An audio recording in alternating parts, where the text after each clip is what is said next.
History is supposed to be permanent, recorded, preserved, protected, because a nation without its records is a nation without its memory. But what if there's a moment in American history where an entire generation, an entire population, simply disappears from the books? Not a few pages, not a few files, but 62,979,776 people gone. I wasn't researching census records when I found it. I was trying to verify immigration patterns from the late 1800s, cross-referencing naturalization documents with population data, the kind of research that should have been straightforward. You find a name in 1900, trace it back to 1800, then 1890, building a timeline of where your family was and when they arrived. Simple, methodical. Except it wasn't. Every search, every database, every family line I tried to trace backward through time, it stopped at 1890. Not because the people didn't exist, not because they weren't documented, but because the documentation itself had been removed. The official explanation is simple. Destroyed by fire, January 10, 1921. Commerce Building, basement, Washington, D.C. But the deeper I went, the more the official explanation began to collapse, because the fire only destroyed about 25% of the records. What happened to the rest? Let me be clear about what was lost. The 1890 census wasn't just another population count. It was the most detailed snapshot of America ever attempted up to that point. This was the first census to use Herman Hollerith's electrical tabulation system, punch cards that would eventually become the foundation of IBM. For the first time, the government asked detailed questions about immigration and naturalization status. Not just where were you born, but how long have you been in the United States? Have you filed your first papers for citizenship? Are you fully naturalized or still an alien? What language do you speak, if not English? For women, they asked, how many children have you given birth to? How many are still living? They documented whether you had served in the Civil War, Union or Confederate. They recorded your race with categories we don't even use anymore: white, black, mulatto, quadroon, octoroon, Chinese, Japanese, Indian. They asked whether you owned your home or rented it, whether you could read and write, whether you had any physical or mental disabilities. And for the first time in American history, they created individual family schedules, not just lists, detailed household portraits of who lived with whom, their relationships, their origins, their citizenship status. This wasn't just data collection. This was a complete inventory of who Americans were at a specific moment in time. And the timing makes it even more significant. The 1890 census officially declared the American frontier closed. Frederick Jackson Turner built his entire thesis on this census, arguing that the frontier shaped the American identity. 3 American cities exceeded 1 million people for the first time. Chicago rose to become the second largest city.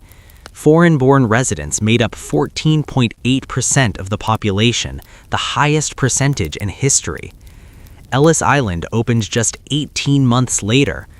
The 1890 census captured America just before mass immigration through official processing centers began.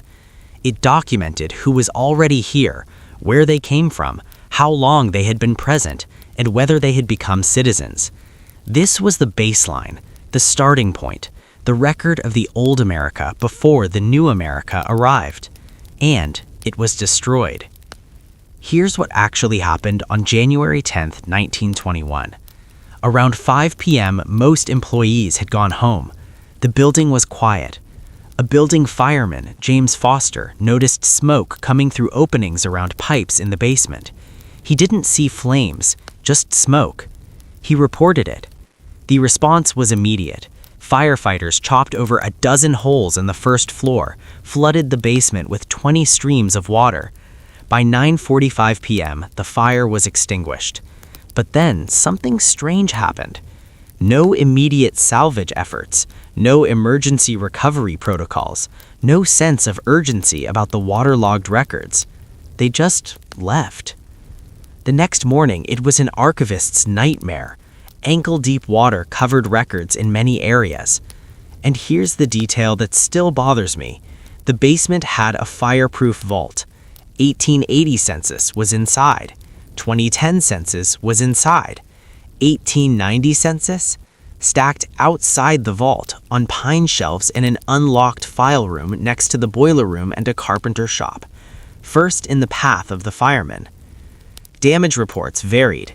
25% completely destroyed by flames.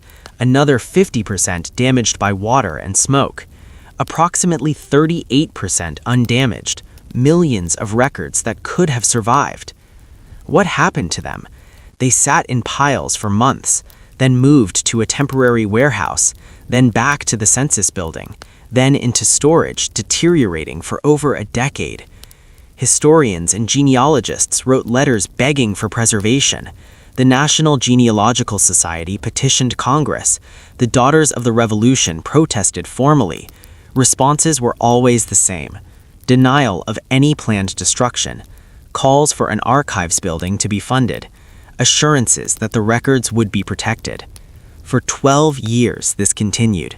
Then, in December 1932, the chief clerk of the Census Bureau sent a list to the Librarian of Congress, records deemed no longer necessary for business.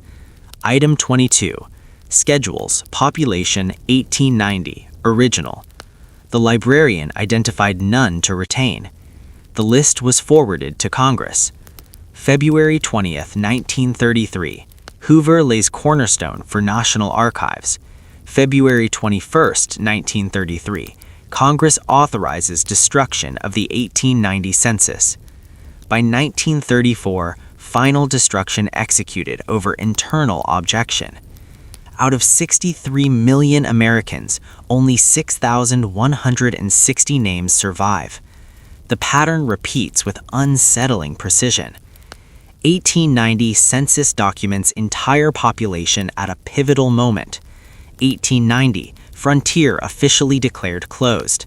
1892, Ellis Island opens. 1896, fire destroys special schedules. 1921, fire damages population schedules. 1933, remaining records authorized for destruction. 1934, final destruction executed. The same period when photos of unusually tall individuals vanish, newspaper reports of giant skeletons stop, Tartaria disappears from maps, and now, the most comprehensive census in American history, the one that could have told us exactly who was living in America during this transition, was also destroyed. Not coincidence, pattern. The buildings remember what the archives forgot. Doorways sized for people we can no longer document. Family names persist without verifiable origins. A 20-year gap stretches across millions of family trees. What else was in those records that made them worth destroying? Why was 1890 specifically stored outside the vault? Who benefited from a 20-year gap? If 63 million Americans can disappear from historical documentation through what officials called negligence, what else might have been erased the same way?